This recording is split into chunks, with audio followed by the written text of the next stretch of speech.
Lembro-me exatamente do que ele disse. Tem certeza, mãe? Isso serve como sua rede de segurança. Não é necessário que você faça isso. Assegurei a ele que o pai dele teria. Recebi um extrato de aluguel do meu filho. Não de uma casa emprestada. Dei a ele a casa, totalmente paga e entregue, com o acordo de que eu poderia me mudar quando não pudesse mais morar sozinha, não de uma propriedade que eu demolisse. Ele considerou justo depois de colocar uma fatura por baixo da minha porta 5 anos depois. Dei a ele um aviso de despejo 3 semanas depois. Para garantir que você não perca outra história como esta, clique no botão de inscrição e curta este vídeo antes de começarmos. Conte-nos também de onde você está assistindo. Abraços. O som da carta deslizando pela caixa de correio na porta da frente chegou até mim enquanto eu servia meu café da manhã. Desde que o farmacêutico estragou meu remédio para a pressão e eu perdi a recarga, tenho vivido com um ouvido constantemente ligado na caixa de correio. Confundi com um folheto de jardinagem ou outro lembrete de compromisso.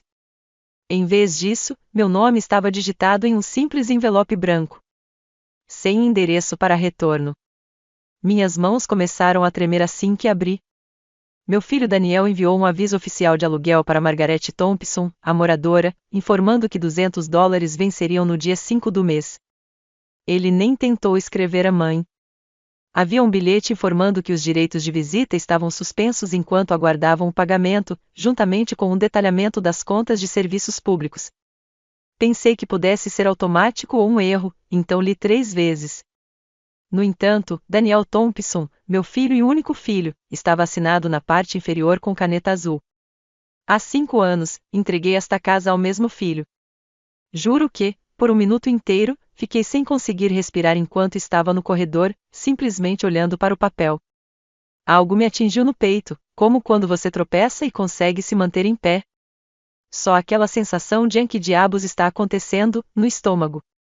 Quando recebi a carta, Daniel não estava em casa. Hoje em dia, ele trabalha com imóveis. Vende imóveis como se estivesse jogando pôquer, diz ele. Quando minhas pernas falharam no ano passado e vendi o restante das fazendas do meu marido, ele me transferiu para o quarto de hóspedes. Como presente de casamento, dei a casa a ele. Eu disse, esta é sua, mas quando eu não puder mais morar sozinha, posso vir para cá. Esse era o acordo. Apenas mãe e filho se olhando nos olhos, sem advogados ou papelada. Ele soluçou quando lhe entreguei as chaves.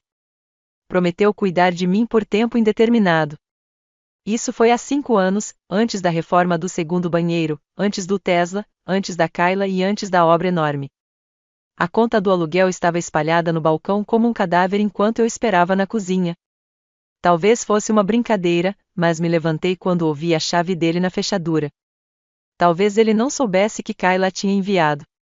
Ou talvez ele risse e a rasgasse por causa de algum problema financeiro estranho.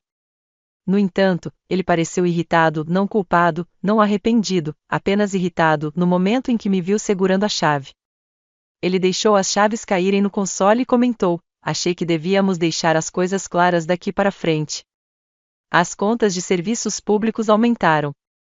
Não consigo carregar tudo. Ele não se sentou. Não perguntou sobre a minha refeição. Eu simplesmente fiquei parada como uma invasora, de braços cruzados. Quando lhe dei a casa, mencionei que me mudaria para lá quando não pudesse mais morar sozinha. Perguntei se ele ainda se lembrava disso. Ele deu de ombros. Mãe, foi há 5 anos. As coisas mudam. Você disse que sua estadia seria breve. Como se eu não estivesse ali, ele passou por mim e abriu a geladeira. Eu compro as mesmas coisas que você consome. Você se conecta à internet. Não posso arcar com as despesas de um adulto inteiro, além de tudo. Perguntei se Kayla era responsável. Não transforme isso em drama, respondeu ele, pegando uma LaCroix depois de continuar a vasculhar a geladeira sem responder. É só o aluguel. O aluguel é pago por todos. Perguntei se seria aceitável dormir no meu carro. Ele riu baixinho. Pare de ser emotiva. Me contive para não chorar na presença dele. Ele subiu as escadas e eu esperei. Depois disso, voltei para o meu quarto, arrumei uma pequena mochila e saí. Simplesmente fui embora sem me despedir ou bater a porta. Na tentativa de entender como a criança que criei se transformou em um homem que me via como uma dívida a ser paga, dirigi até o estacionamento de uma loja Walgreens e fiquei lá até o pôr do sol, olhando a conta do aluguel. Quando fui até o porta-malas por volta das 20 horas para procurar um cobertor, descobri uma caixa que eu não via há anos, extratos bancários antigos, documentos médicos e os documentos originais da época em que quitei a casa. Um envelope menor, que não me lembro de ter colocado ali, estava colado na lateral. Com a letra da minha falecida esposa, trazia a etiqueta, casa, escritura definitiva. Com as mãos trêmulas, abri-o. Os documentos completos da transferência da escritura autenticada do dia em que entreguei a casa a Daniel estavam lá dentro, mas notei algo. Devo ter deixado um bilhete.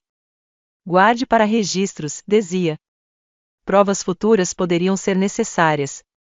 Fiquei olhando a mensagem até minha visão ficar turva. Talvez não seja tarde demais para lutar, pensei enquanto me sentava no carro depois de dobrar tudo. Esta casa pode não ser só dele.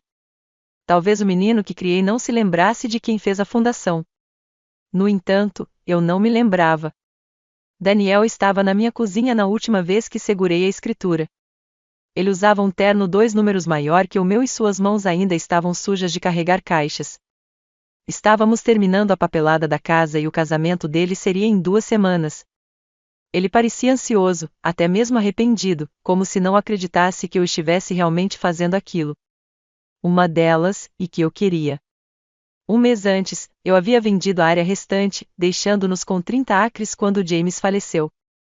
Daniel e Kayla estavam juntando economias na tentativa de comprar uma casa antes do término do contrato de aluguel, e o dinheiro estava simplesmente parado na conta. Todo fim de semana, eu os via visitar propriedades em ruínas e voltava para casa desanimado. Então, certa manhã, entrei em contato com ele e disse: "Deixe-me ajudar." Era mais do que simplesmente gentileza. Eu precisava de um motivo. Eu precisava acreditar que estava fazendo a diferença. Esta casa manterá nossa família por perto, eu me convenci. Este é o seu presente de casamento, informei-o, está em seu nome, mas venho aqui quando estou velho demais para morar sozinho. Não discuta. Ele engoliu em seco, assentiu e me deu outro abraço juvenil. Disse: "Você sempre terá um lugar conosco, não importa o que aconteça." Acreditei nele naquele momento. Preparei 2 tortas e enchi a geladeira no dia em que eles se mudaram, antes de chegarem. Quando Kayla entrou, gritou para as bancadas de granito. "Parece que finalmente estamos vencendo", sussurrou, dando um beijo nos lábios de Daniel. Essa frase ficou na minha cabeça. Finalmente estamos vencendo. Como se fosse um jogo. Como se a vida fosse um placar. Eu gostava dela naquela época. Ela era inteligente, perspicaz e habilidosa em fazer Daniel rir quando ele se perdia em seus próprios pensamentos. E ela também não vinha de muita coisa. Seu pai era um operário da construção civil de fora do estado, e sua mãe morreu quando ela tinha 12 anos. Ela dava a impressão de ser dura. Eu apreciava isso. Mesmo assim, notei alguns pequenos detalhes. Enquanto se referia à sala de estar como meu espaço na frente das amigas, Kayla sutilmente sugeriu que redecorassem o quarto de hóspedes para que parecesse mais com o deles. Eu ignorei. Os jovens desejam personalizar as coisas. Eu entendi. Não insisti. Não contei a eles que a casa era minha. Mantive o presente em segredo da maioria dos meus amigos. Não queria parecer que estava tentando comprar amor. Tudo que eu queria era passar um tempo com meu filho e fazer parte da sua nova vida.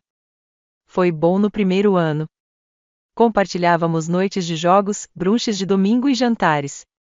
Eles me pediram para cuidar do cachorro enquanto estavam fora e me convidaram para comemorar meu aniversário. Eu guardava uma maleta na casa deles para o caso de algo acontecer, mas ainda tinha meu próprio apartamento. Kayla me trazia compressas quentes sempre que minha artrite piorava. Eu ainda recebia 2 ligações por semana do Daniel. No entanto, quando Kayla foi contratada por aquela empresa de design, as coisas mudaram. Seus amigos ficaram mais ricos, suas roupas mudaram e seu horário de trabalho aumentou. De repente, o lugar não parecia novo o suficiente.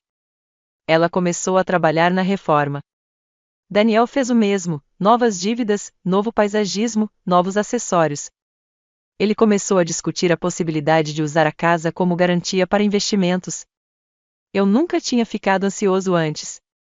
Perguntei se ele se lembrava do nosso acordo. Claro, não se preocupe, disse ele. A casa também é sua.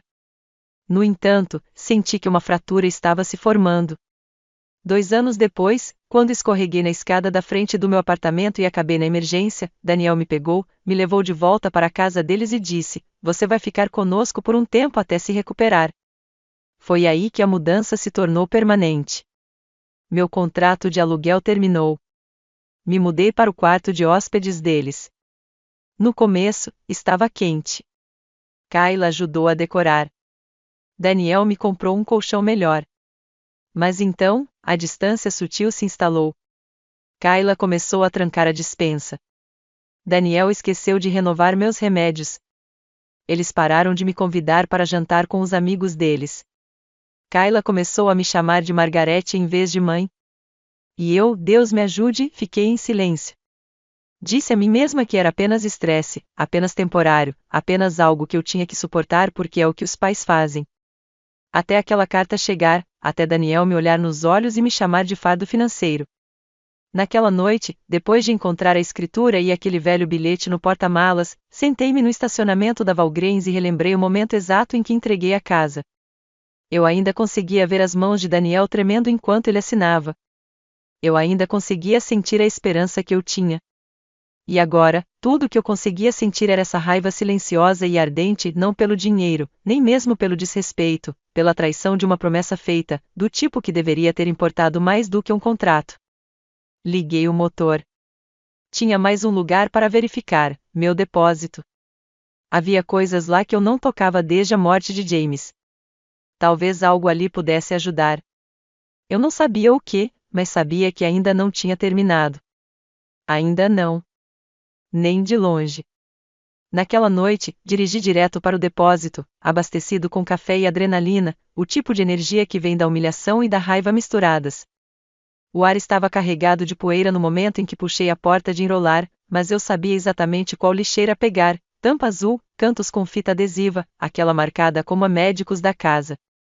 Arrastei-o para o corredor, ajoelhei-me apesar da dor nos joelhos e comecei a vasculhar. Fotos antigas, a avaliação, os relatórios de inspeção, até mesmo um bilhete digitado do corretor imobiliário me parabenizando por começar um legado para sua família. Doeu. Folheei, desesperada para encontrar qualquer coisa, e-mails, talvez algo que Kayla tivesse assinado, qualquer coisa que a ligasse ao acordo. Nada. Minhas mãos tremiam quando fechei a lixeira, e meu corpo doía em lugares que eu esquecia que podiam doer. Fiquei ali sentado por um longo tempo, apenas respirando o cheiro de papelão e o ar seco, até que um pensamento me atingiu como um soco no estômago. Kayla nunca tinha assinado nada porque nunca precisou. Daniel cuidou de todos os documentos, mas Kayla estava no quarto. Ela estava lá quando eu entreguei a casa a ele. E se houvesse alguma verdade no que eu estava começando a acreditar, que aquela carta de aluguel não era uma decisão espontânea, mas parte de um plano, então ela teria deixado impressões digitais em algum lugar. Na manhã seguinte, fingi que nada aconteceu. Voltei para casa enquanto Daniel estava no trabalho. Kayla estava sozinha em casa, descalça, de calça de yoga, andando por aí com o celular em uma mão e uma prancheta na outra. Ela não me ouviu entrar a princípio. Estava na cozinha tirando fotos, reposicionando um vaso, murmurando coisas como luz natural e a mistura moderna de fazenda. Observei por um segundo e perguntei: "O que você está fazendo?" Ela deu um pequeno pulo, depois se virou e sorriu como se tivesse sido flagrada fazendo algo adorável. "Ah, oi, Margarete. Só preparando umas fotos para o Airbnb." "Nada de loucura." Perguntei: "Você está alugando a casa?" Ela respondeu: "Só um quarto." Não é grande coisa. Mas não era só um quarto. Olhei para a sala de estar, atrás dela, e vi etiquetas de preços em almofadas, folhetos de um site de aluguel de temporada e uma lista de manutenção, reparos, calafetagem nova, limpeza de carpetes, inspeção da chaminé. Aquilo não era um aluguel de quarto. Era uma venda de imóvel. Não pedi permissão. Fui direto pelo corredor até o quarto de hóspedes, meu quarto, e abri a porta. Metade dos móveis tinha sumido, meus livros, meu cobertor, até mesmo o quadro de James e eu do dia do nosso casamento. Virei-me e perguntei, o que é isso? Ela não piscou. Disse, achávamos que você ia se mudar logo. Daniel e eu conversamos. Ele disse que você estava pensando em encontrar seu próprio espaço. Minha garganta se fechou. Eu disse, não foi isso que eu disse. Ela cruzou os braços, fria como gelo. Bem, de qualquer forma, precisamos da renda. Não é nada pessoal. Peguei meu celular e apertei o botão de gravar. Ela percebeu e seu tom mudou, mas não o suficiente. Ela disse, olha, não é como se você estivesse sendo expulsa. Estamos apenas formalizando as coisas. Se você pagar aluguel, pode ficar, mas, caso contrário, sim, precisamos liberar o quarto. Perguntei a ela, foi ideia sua? Ela não respondeu, apenas ergueu uma sobrancelha, como se estivesse esperando que eu superasse. Continuei gravando, mantendo a voz calma. Eu disse, Daniel me prometeu que eu viveria aqui pelo resto da minha vida. Esse era o acordo. Ela revirou os olhos. Não houve contrato, Margarete. Foi um presente. Presentes não vêm com condições. Foi nesse momento que percebi que ela não era uma espectadora inocente. Ela estava orquestrando tudo, talvez não sozinha, mas o suficiente para transformar Daniel em alguém que me via como um custo. Ela então sorriu, falsa e tensa, e disse, nós apenas imaginamos que você não resistiria, que seria razoável. Encerrei a gravação ali mesmo e saí sem dizer mais nada. Dirigi até o estacionamento da biblioteca, conectei-me ao Wi-Fi gratuito e enviei o arquivo por e-mail para mim mesmo e depois para o advogado. Nem ouvi. Eu simplesmente sabia que aquela era a prova de que precisava. E pela primeira vez desde que tudo isso começou, não me senti impotente. Senti que algo estava mudando, como se eu não fosse ser apagado silenciosamente. Na manhã seguinte, sentei-me no escritório do advogado com a bolsa agarrada com as duas mãos, como se fosse a única coisa sólida que me segurava. O nome dele era Michael Crane, 40 e poucos anos, gravata frouxa, café pela metade na mesa. Ele veio recomendado por Marcia, uma amiga da minha igreja, que disse que ajudou a filha dela a sair de um contrato de aluguel horrível com um ex-namorado. Eu não sabia o que esperar, mas tinha um e-mail com a gravação gravado no meu celular, a cópia da escritura na minha bolsa e todos os pedaços de papel que consegui encontrar sobre a casa impressos e guardados em uma pasta de papel pardo. Não falei nada até que ele o fizesse. Ele folheou meus documentos primeiro, em silêncio e ilegível, depois se recostou e perguntou, você está me dizendo que deu a casa ao seu filho de presente, mas sob uma condição informal de que poderia morar lá pelo resto da vida? Assenti. Ele bateu a caneta 2 vezes na pasta e disse, e agora ele está tentando te despejar cobrando aluguel, certo? Eu disse que sim. Contei tudo, sobre a carta, sobre a frieza com que Daniel falou comigo, sobre o Airbnb, sobre a foto do casamento desaparecida. Senti minha voz embargada, mas me contive. Então, mostrei a gravação para ele. Ele não reagiu muito, apenas se inclinou e ouviu, com o rosto impassível. Quando terminou, perguntou, você informou a ela que estava gravando? Balancei a cabeça negativamente, mas disse a ele que era na minha casa, e ele assentiu. Disse que provavelmente não haveria problema no nosso estado, mas vamos verificar novamente. Ele recostou-se, pensativo. Não é um caso fácil de acertar, Margarete. Mas isso, definitivamente, é uma vantagem. Se pudermos demonstrar que a doação foi condicional, mesmo que apenas moralmente, e que houve um entendimento de longa data sobre coabitação, há uma chance de podermos argumentar confiança construtiva ou até mesmo influência indevida, especialmente se demonstrarmos que você estava vulnerável quando a transferência aconteceu. Eu não conhecia metade das palavras jurídicas que ele usava, mas entendia o suficiente. Havia uma chance. Perguntei quanto custaria. Ele me olhou nos olhos e disse, vou ser sincero. Não é barato, mas se você ganhar, poderá recuperar parte da propriedade ou pelo menos garantir uma cláusula de residência permanente. Se perder, provavelmente estará fora para sempre. Perguntei o que ele realmente achava, não a versão profissional, mas a honesta. Ele fez uma pausa e disse, acho que o comportamento do seu filho vai desagradar a um júri, mas precisamos de mais. no momento, é a sua palavra e um vago trecho de áudio. Se pudéssemos encontrar algo de quando a casa foi doada, qualquer coisa escrita que faça referência à sua estadia vitalícia, teríamos uma chance real. Saí do consultório dele com a mesma sensação que senti ao sair do hospital no dia da morte de James, entorpecida, mas concentrada, como se meu corpo soubesse o que fazer, mesmo que meu cérebro não tivesse me acompanhado. Dirigi para casa devagar, cada quarteirão se fundindo ao seguinte, até que estacionei em frente à casa e a observei da rua. Nem parecia mais um lar. As persianas estavam pintadas de preto. As rosas que James plantou tinham sumido. O Range Rover de Kayla estava estacionado na entrada da garagem.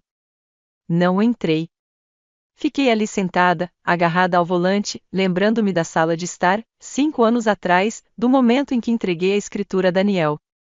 Lembrei-me da voz de James na minha cabeça, de uma gravação que costumávamos tocar para Daniel quando ele era pequeno. Uma promessa é mais forte que papel. Eu não conseguia parar de pensar no galpão, não na parte que eles reformaram, mas no antigo atrás da garagem que Daniel nunca usava. James guardava tudo lá, ferramentas, caixas de impostos, arquivos antigos da época em que administrava a cooperativa. Certa vez, ele me disse que deixou algo importante lá, para o caso de algo lhe acontecer. Sempre pensei que ele estivesse falando de um testamento, mas talvez fosse mais do que isso. Dei a volta com o carro e dirigi até o beco. Havia um buraco na cerca onde a madeira havia apodrecido. Estacionei atrás dele, passei por ele com esforço e fui até o galpão. A fechadura estava enferrujada, mas abriu com um pouco de força. Lá dentro, cheirava a óleo de motor e poeira. Liguei a lanterna do meu celular e examinei as prateleiras. Então, escondida atrás de um velho galão de gasolina, vi uma caixa de metal preta com alça. Meu coração disparou. Puxei-a para baixo, coloquei-a no chão e abri. Lá dentro, havia documentos antigos da propriedade, algumas cartas escritas à mão e uma pasta com o rótulo Meg, só por precaução. Meus dedos gelaram. Abri. Havia uma carta de James, datada do ano anterior à sua morte, e um rascunho de um contrato descrevendo nosso plano de dar a casa a Daniel sob uma condição: residência compartilhada vitalícia para mim, irrevogável, a menos que eu a desocupe voluntariamente. Não estava assinada, mas existia. E a letra de James era inconfundível. Sentei-me no chão do galpão com a carta no colo, as lágrimas turvando minha visão, e sussurrei em voz alta: obrigada, James. Obrigada por pensar no futuro. Então me levantei, limpei o rosto e voltei para o carro com a caixa agarrada ao peito como se fosse minha tábua de salvação. Porque, de certa forma, era. Na manhã seguinte, eu estava de volta ao escritório do Michael antes mesmo que ele terminasse a primeira xícara de café. Não liguei antes. Não me importei. Entrei com a caixa preta pressionada contra as costelas como se estivesse carregando um órgão, algo vital que poderia morrer se eu soltasse. O assistente dele tentou me impedir, mas a minha expressão deve ter dito o suficiente. Ele saiu do escritório, olhou para mim e fez sinal para que eu entrasse. Sentei-me, coloquei a caixa delicadamente sobre a mesa dele e a abri. Deslizei o rascunho da carta para frente. Leia isto, eu disse. Ele não fez perguntas. Ajustou os óculos, olhou longamente para a carta de James e depois para o rascunho do contrato. Sua expressão não mudou muito, mas seus olhos sim, focados, mais aguçados. Isso ajuda, disse-lhe lentamente. Não está assinado, mas está datado e descreve claramente as condições vinculadas ao presente. E, vindo do seu marido, demonstra intenção. Isso é fundamental.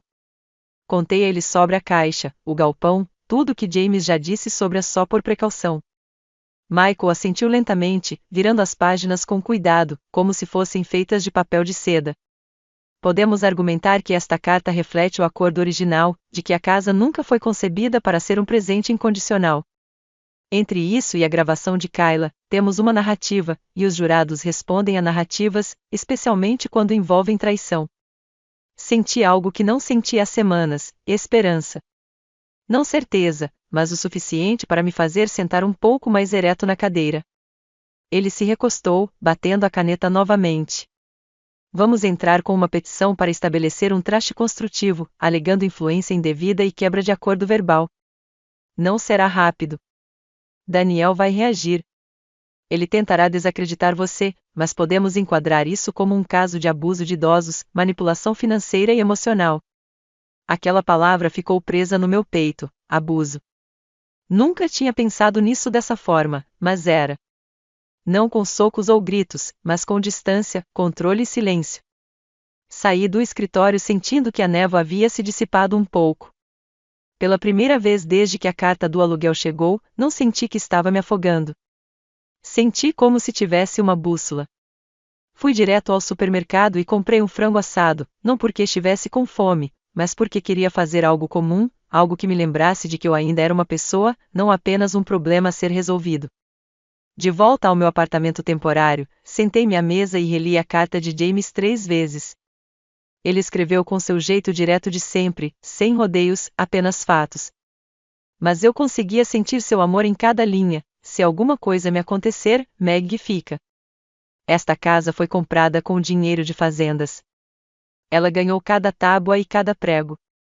Pensei em como ele se orgulhava daquela terra, em como trabalhava duro a cada primavera para mantê-la viva, em como morreu pensando que estava dando a Daniel uma fundação, não uma arma. Liguei para Marcia naquela noite e contei tudo a ela. Ela ouviu sem interromper uma vez, e então disse: "Você não é louca, Meg. Você é corajosa." Eu não me sentia corajosa. Estava cansada, mas sabia que não podia parar agora. Michael ligou no dia seguinte e disse que tinha preenchido a papelada. Daniel seria notificado dentro de uma semana. Ele me avisou novamente que a situação pioraria antes de melhorar. E ele estava certo. 2 dias depois, recebi uma mensagem do Daniel. Apenas uma frase: "Não acredito que você está fazendo isso com o seu próprio filho." Sem desculpas, sem explicações, apenas culpa. Fiquei olhando para a mensagem por 5 minutos antes de apagá-la. Nenhuma resposta, nenhuma reação. Eu não devia mais isso a ele. Eu estava cansada de bancar a mãe quieta. Cansada de engolir humilhação em nome da paz. Eu tinha cumprido minha promessa. Dei a casa a ele. Fiquei quieta quando reformaram meu quarto. Não disse nada quando Kayla apagou todos os vestígios de mim. Mas foi aí que eu estabeleci o limite. Olhei pela janela para a vista do apartamento barato e sussurrei para mim mesmo: "Você escolheu essa briga, Daniel. Vamos ver se você se sai bem perdendo." 5 dias depois da citação de Daniel, recebi uma ligação de um número desconhecido e deixei cair na caixa postal. Quando ouvi mais tarde, era Daniel. Sua voz estava calma, cuidadosa, como se estivesse lendo um roteiro. "Mãe, acho que isso já passou dos limites. Vamos conversar. Sem advogados, só você e eu. Kayla e eu queremos te encontrar no centro de mediação na quarta-feira. Ver se conseguimos chegar a um acordo. Vocês não precisam brigar. Nós podemos resolver isso." Por uma fração de segundo, uma parte de mim, a parte que ainda se lembrava de embalá-lo durante infecções de ouvido e de escrever bilhetes em sua lancheira, quis acreditar que ele falava sério. Mas o jeito como ele disse "conserte isso" não soou como amor. Soou como controle de danos. Encaminhei a mensagem de voz para o Michael. Ele me retornou em minutos. "Você não precisa ir. Isso não é uma exigência do tribunal e, francamente, eles provavelmente estão tentando fazer você dizer algo que possam usar contra você." Perguntei o que ele faria. Ele ficou em silêncio por um segundo, depois disse: "Se você for, não vá sozinho. Eu vou com você. E não assine nada, nem mesmo um formulário de check-in. Apenas ouça. Deixe-os falar. Isso nos dirá tudo." Então, concordei.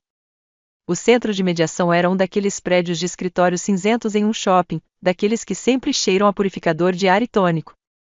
Cheguei 10 minutos antes, sentei no estacionamento, olhando para a entrada, tentando acalmar o nó no estômago. Michael chegou na hora marcada. Ele me acompanhou até lá como um escudo, calmo e tranquilo, e nos sentamos à mesa comprida em frente a Daniel e Kayla. Eles estavam elegantes, elegantes demais para algo casual. Kayla tinha uma pasta de couro, e Daniel não parava de bater na caneta como se já estivesse entediado. A mediadora se apresentou, começou a contar o tempo e pediu que cada lado compartilhasse sua posição. Michael cedeu a palavra a Daniel. Ele se inclinou para a frente e disse: Olha, acho que todos nós ficamos um pouco emocionados. Minha mãe entendeu mal nossas intenções. Não estávamos tentando expulsá-la, apenas tentando ser justos. Não esperávamos que isso chegasse ao tribunal. Ele olhou para Kayla e depois para mim. Queremos oferecer uma oferta de compra. Se ela concordar em desocupar formalmente e retirar a reivindicação, estamos dispostos a dar a ela $30.000. É mais do que generoso, considerando que a casa foi um presente. Olhei para ele. 30.000 por uma casa construída no terreno do meu marido, paga com o dinheiro que eu sangrei, pela minha promessa, pela minha confiança, pelo meu orgulho. Antes que eu pudesse falar, Michael se inclinou e perguntou: o que acontece se ela se recusar? Daniel piscou. Então deixamos os tribunais decidirem. Mas vai ficar complicado. Ninguém ganha. Kayla acrescentou, e o Airbnb já está lotado para o próximo trimestre. Estamos tentando manter as coisas estáveis. Foi então que percebi que não se tratava de uma resolução. Tratava-se de negócios. Eles não queriam paz. Queriam que eu fosse embora antes que isso afetasse a renda deles. Michael perguntou diretamente: o imóvel está à venda ou para alugar? Kayla hesitou. Daniel disse: não, mas Michael mostrou um anúncio impresso de um site de aluguel de temporada, com fotos tiradas poucos dias antes e com data e hora. Você está mentindo para o mediador. Isso prejudica o processo. O mediador pareceu desconfortável, mas percebeu. Daniel ficou na defensiva. Isso é assédio. Ela está usando a morte do meu pai para manipular o sistema. Abri a boca, mas Michael apertou meu pulso delicadamente. Não responda, sussurrou. Deixe-os implodir. Kayla começou a folhear sua pasta, procurando algo para mudar, mas era tarde demais. O mediador interrompeu a sessão mais cedo. Recomendo que continuemos com isso no tribunal. A confiança aqui está claramente quebrada. Na saída, Daniel tentou me seguir até o corredor. Mãe, vamos lá. A gente resolve isso. Somos família. Virei-me para ele e disse o mais baixinho que pude, sem tremer: não, Daniel, você não é família. Você é alguém que usou essa palavra para conseguir imóveis de graça. Então, saí para o sol, de cabeça erguida, com o coração batendo forte, finalmente, sentindo que a tempestade estava virando a meu favor. Após a mediação fracassada, tudo começou a andar mais rápido. As datas dos julgamentos estavam sendo marcadas, o advogado de Daniel entrou com uma moção de arquivamento e Michael me disse para esperar ataques pessoais. Eles vão desenterrar qualquer coisa, alertou. Finanças, registros médicos, até mesmo histórico familiar. Eu disse a ele que não tinha nada a esconder, mas, no fundo, sabia que havia pedaços do passado que eu guardava escondidos. Não por vergonha, mas porque achava que não importavam mais. Isso mudou quando chegou uma carta do tribunal solicitando documentos de verificação de identidade e qualquer coisa relacionada ao nascimento e à adoção de Daniel. A palavra me atingiu como um trem de carga: adoção. Fiquei sentada no sofá por um minuto inteiro, segurando o papel, sem conseguir respirar. Fazia décadas que eu não pensava no lado legal da coisa. Daniel nunca soube. James e eu nunca contamos a ele. Ele tinha apenas 2 anos quando me casei com James, e sua mãe biológica, a ex de James, abriu mão da guarda sem lutar. Ela assinou os papéis e desapareceu. E eu me tornei a mãe legal de Daniel antes mesmo que ele soubesse o que a palavra significava. Ele me chamava de a mãe desde que aprendeu a falar. Eu nunca quis que ele se sentisse diferente ou abandonado. Ele era meu em todos os sentidos. Ele era meu. Mas agora esse detalhe voltava como um fantasma que eu pensava ter sido enterrado há muito tempo. Liguei para Michael. Sua voz estava calma, mas eu podia ouvir a mudança. Isso poderia funcionar nos 2 sentidos. Eles poderiam tentar argumentar que você não tinha motivos legais para fazer reivindicações de longo prazo sobre a casa, já que não é parente. Mas, se enquadrarmos corretamente, isso demonstra algo melhor. Você o criou sem obrigação. Você o amou o suficiente para lhe dar um lar, um nome e um legado que não eram biologicamente seus. Perguntei, O tribunal vai se importar com isso? Ele respondeu: júris se importam com o amor, Meg. Só precisamos mostrar a eles o quanto isso custou a você. Naquela noite, peguei um velho álbum de fotos que eu não tocava há anos. Dentro, havia fotos do Daniel aos 3, aos 6, aos 12, bolos de aniversário, joelhos ralados, projetos escolares, todas as coisas que não aparecem em documentos legais, mas significam mais do que qualquer processo judicial jamais poderia. Parei em uma foto, eu segurando o Daniel no colo, com os braços dele em volta do meu pescoço, e o James ao fundo, desfocado, mas sorrindo. Eu me lembrava perfeitamente daquele dia. Foi a primeira vez que o Daniel me chamou de a mamãe em público. Estávamos em um zoológico. Ele apontou para um leão, olhou para mim e disse: mamãe, ele fala demais, igualzinho a você. Eu ri tanto que chorei. Mais tarde naquela noite, James me disse: ele não conhece mais nada. Você é o mundo dele agora. Na manhã seguinte, Michael me pediu para trazer qualquer documentação da adoção, registros judiciais, mudanças de nome, qualquer coisa oficial. Vasculhei minha caixa de armazenamento novamente, a que eu havia trazido do galpão, e encontrei um envelope pardo entre os arquivos de impostos. Lá dentro estavam os registros de adoção, assinados e selados. Havia também um bilhete que James havia escrito no dia em que protocolamos a papelada. Dizia: fazemos isso hoje porque o amor é mais do que DNA. Meg já é mãe dele. Isso é só uma questão de papelada. Levei os documentos para Michael e o observei folheá-los lentamente. Isso muda o enquadramento, disse ele.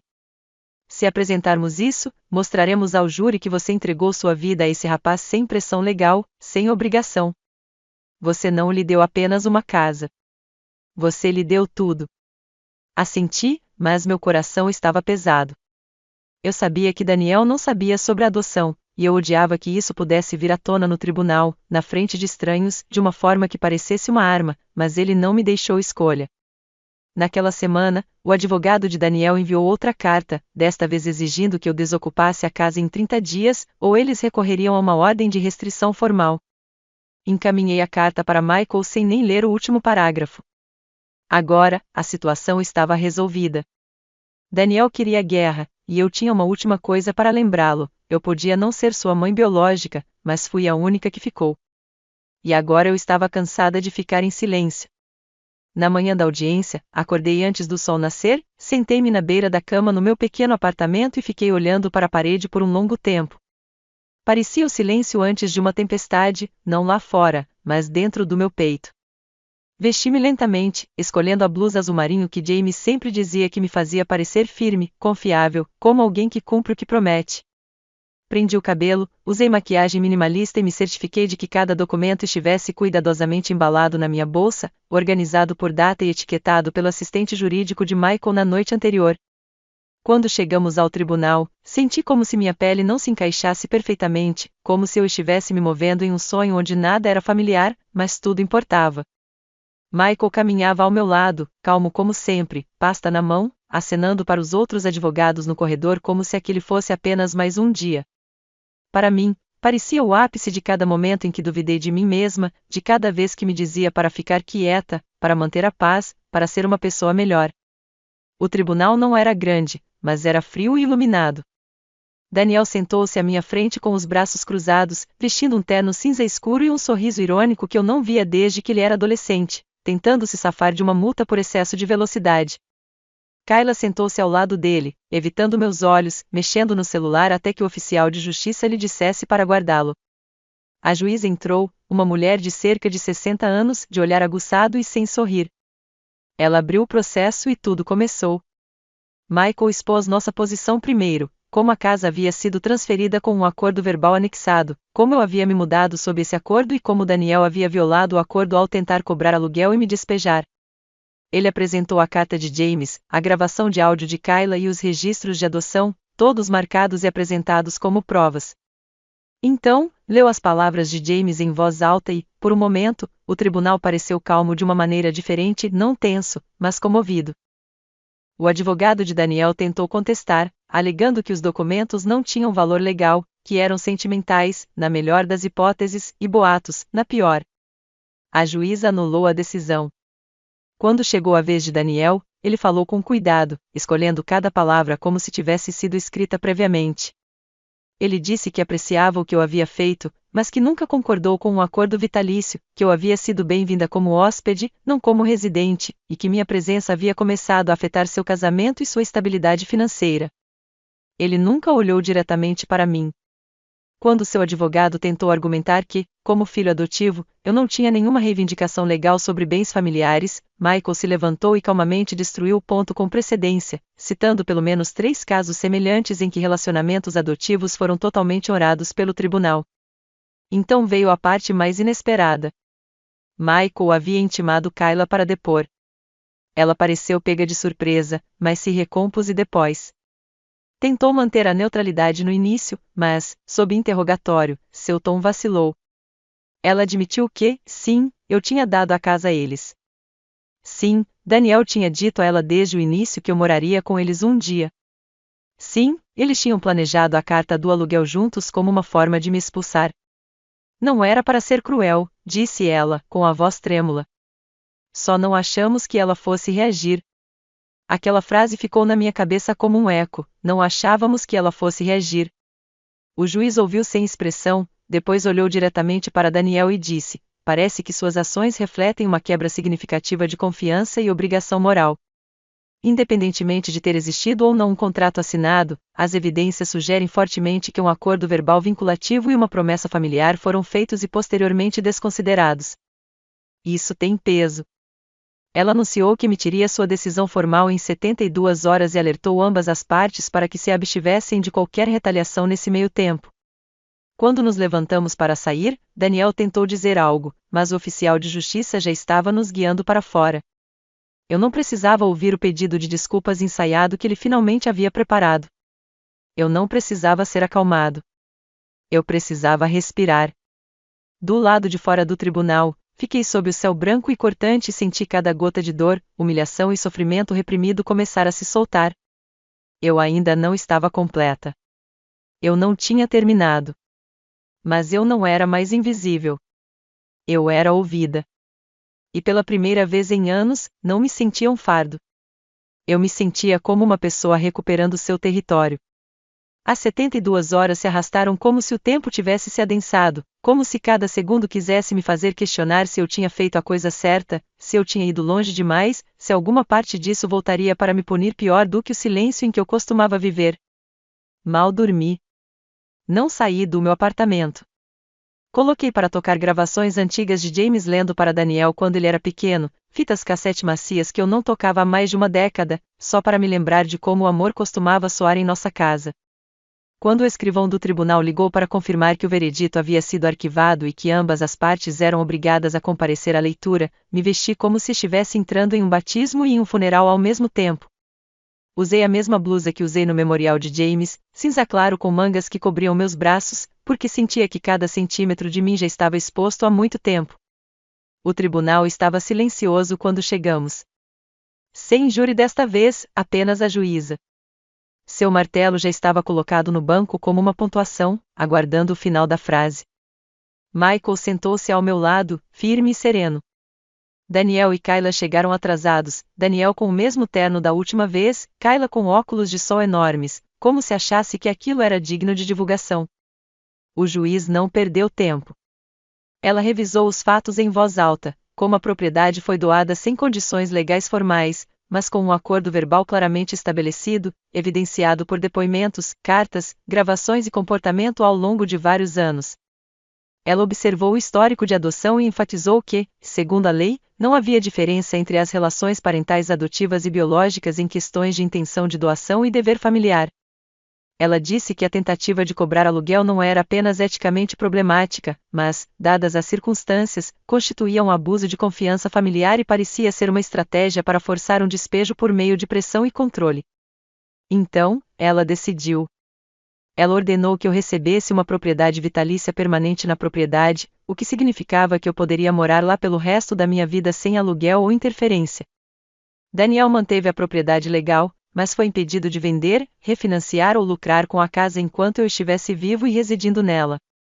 Ela também ordenou que Daniel e Kayla pagassem as custas judiciais e emitisse um pedido de desculpas por escrito, observando que, embora não fosse executável como medida moral, serviria para registrar a ocorrência. Eu não chorei. Eu não sorri. Apenas fiquei ali sentada, deixando as palavras me envolverem, pesadas e claras como a última chuva antes da primavera. Daniel ficou paralisado, com o maxilar tenso e os punhos cerrados. Ele não disse nada. Kayla olhou para baixo, sem os óculos escuros e o rosto pálido. Michael se inclinou na minha direção e sussurrou: acabou. Você venceu. Mas não parecia uma vitória. Era como respirar novamente depois de anos debaixo d'água. Lá fora, Daniel tentou se aproximar de mim. Ele disse meu nome uma vez, não a mãe, apenas a Margarete. Virei-me e olhei para ele, e pela primeira vez não vi meu filho. Vi um estranho que vestia o meu amor como um casaco e o jogava fora quando o calor apertava. Não disse nada, apenas passei por ele, desci os degraus do tribunal e voltei ao mundo com a coluna mais ereta do que estivera em anos. Voltei para casa na manhã seguinte. Estava tudo quieto, quase quieto demais, como se estivesse prendendo a respiração. As coisas do Daniel tinham sumido. O carro da Kayla não estava na garagem. Entrei com apenas uma mala pequena, coloquei-a no quarto de hóspedes e fiz algo que não fazia há meses. Sentei-me no sofá, tirei os sapatos e liguei o rádio. Não havia tensão nas paredes, nem arestas vivas, só eu em casa, exatamente onde eu disse que estaria quando não pudesse mais viver sozinha. Mais tarde naquela noite, encontrei uma caixa de plástico no fundo do armário. Dentro dela estavam os antigos livros de bebê do Daniel, um cartão de Dia dos Pais que ele tinha feito para o James no jardim de infância e uma pequena filmadora que usávamos antes dos celulares se tornarem inteligentes. Liguei a câmera, principalmente por curiosidade. O último vídeo tinha o título Um Quarto de Hóspedes, Jean. Apertei o play. A tela se iluminou. Era o meu quarto, mas o que vi me embrulhou o estômago. Havia uma luz vermelha piscando no canto, instalada logo acima do armário. Uma câmera escondida.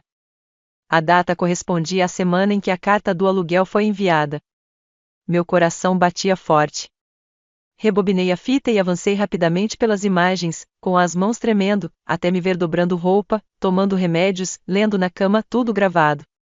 Desliguei a filmadora, recostei-me e fiquei olhando para a parede pelo que pareceram horas. Eu não era apenas indesejada. Eu estava sendo observada, cada passo, cada suspiro, cada momento de tristeza particular documentado pelas pessoas a quem eu dei tudo. E naquele momento, eu soube, apesar de tudo que eu tinha acabado de ganhar, que o verdadeiro dano era mais profundo do que a propriedade. Era confiança, e isso levaria muito mais tempo para ser reconstruído. No começo, não contei a ninguém sobre a câmera. Não sabia o que dizer. Parte de mim queria ir direto à polícia e prestar queixa. Mas depois de tudo, depois do tribunal, das cartas, do silêncio, eu sabia que o dano não era mais uma questão de legalidade. Era sobre o que acontece quando a confiança apodrece silenciosamente nas paredes de um lar que você construiu com amor. Eu mesma removi a câmera. Ela estava conectada a uma fonte de alimentação portátil e a um hub de Wi-Fi, provavelmente algo que Kayla descobriu online, e que estava funcionando há semanas. Coloquei tudo numa caixa, etiquetei e guardei numa gaveta segura do escritório, para o caso de precisar mais tarde. Depois, como não estava apagando o meu passado, guardei a filmadora, a caixa de memórias da infância e tudo mais que costumava me fazer chorar no sótão. Não joguei fora nem joguei no lixo, apenas coloquei lá. Estava deixando para trás. Pela primeira vez em anos, senti que não precisava me rebaixar para me encaixar na história de outra pessoa, então comecei a viver na casa como se ela me pertencesse novamente ao longo das semanas seguintes. Trouxe tons quentes, plantas de verdade e cobertores feitos à mão, reorganizei os móveis da sala de estar e doei a decoração moderna e despojada da Kayla. Mandei estofar a cadeira favorita do James na cor azul escuro original. Marcia e duas colegas da igreja me ajudaram a pintar os armários da cozinha. James havia fechado a varanda dos fundos anos atrás, mas eu a reabri e a transformei em um cantinho de leitura completo, com sinos de vento e uma cadeira de balanço. A casa gradualmente começou a parecer viva novamente, tanto emocional quanto estruturalmente. Durante semanas, não tive notícias de Daniel, nem mesmo pedido de desculpas imposto pelo tribunal, nem um único telefonema ou carta. Segundo alguém da igreja, ele e Kayla haviam terminado, ela havia se mudado e removido seu nome do anúncio do Airbnb. Aparentemente, ele tentou lançar outro em outra cidade, mas sem sucesso. Não me satisfez. Senti uma melancolia profunda e gradual, do tipo que resulta de perceber tarde demais que a criança que você ama nunca lhe deu valor além do que você lhe proporcionou. Mas não me detive. Não esperei por uma resolução. Criei a minha. Comecei modestamente. Comecei a frequentar um grupo de apoio local para senhoras idosas que haviam sofrido abuso emocional e financeiro nas mãos de seus familiares. Primeiro, ouvi, depois compartilhei e, por fim, acolhi. Logo, disponibilizei a sala de estar 2 vezes por semana para o que hoje é conhecido como a Círculo da Sala da Frente, um ambiente seguro onde mulheres como eu podem falar abertamente e sem pudor. Minhas fechaduras foram trocadas. Troquei a caixa de correio. Para deixar claro que a casa era minha, segura, e não um lugar para ser invadida emocionalmente ou de qualquer outra forma, instalei minhas próprias câmeras de segurança. O sol da manhã batia no balcão com perfeição quando eu estava na cozinha, fazendo café. E eu não sentia que estava sobrevivendo pela primeira vez desde a morte de James. Eu tinha a sensação de estar vivendo, completamente, honestamente de acordo com meus próprios termos. Percebi que não havia perdido um filho naquele momento silencioso. Perdi um estranho que antes tinha o rosto do meu filho estampado. Uma jornalista local que soubera do processo judicial por meio de registros públicos entrou em contato com eles algumas semanas depois. Para uma matéria sobre exploração habitacional, direitos dos idosos e o custo emocional tácito do direito intergeracional, ela me convidou para uma entrevista. Eu concordei. Ela sentou-se comigo na sala de estar, fez-me perguntas educadas, e eu lhe dei a única frase que realmente importava quando ela perguntou como eu queria ser citado. Eu criei um homem, eu disse. Um estranho foi despejado por mim. Há uma distinção. Foi uma história razoavelmente viral. Outras mulheres entraram em contato. Recebi e-mails, mensagens e até contribuições. De repente, a casa não serviu mais como o cenário da minha traição. Porque me lembrei de quem eu era antes do silêncio, antes do acordo, antes de permitir que outra pessoa determinasse meu valor, ela se tornou o local onde me reconstruí, não porque venci no tribunal. Daniel não ganhou esta casa de presente. A intenção sempre foi deixar um legado. E, finalmente, comecei a viver minha vida como se merecesse mantê-la.